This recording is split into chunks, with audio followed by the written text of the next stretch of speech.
वज़ीर-ए-आज़म नरेंद्र मोदी आज गुजरात के अदलज में श्री अन्नपूर्णा धाम ट्रस्ट के हॉस्टल और तालीमी कॉम्प्लेक्स का इफ्तिताह करेंगे। वीडियो कॉन्फ्रेंसिंग के जरिए पीएम हॉस्टल और तालीमी कॉम्प्लेक्स का इफ्तिताह करेंगे। इस एजुकेशन कॉम्प्लेक्स में 600 तलबा के रहने और खाने पीने की सहूलियत दस्तयाब है।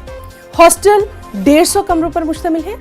एजुकेशन कॉम्प्लेक्स में जीपीएससी के लिए तरबियती मरकज, लाइब्रेरी, कॉन्फ्रेंस हॉल, खेल का कमरा, टीवी का कमरा और तलबा के लिए इब्तदाई सेहत मरकज की सहूलत शामिल है।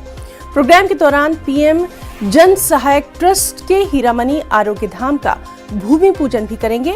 इसमें एक बार में 14 मरीजों के डायलिसिस की सहूलत दस्तयाब है। साथ ही ब्लड बैंक, मेडिकल स्टोर, जदीद पैथोलॉजी लेबोरेटरी और तिब्बी जांच के लिए आला दर्जे के आलात दस्तयाब हैं।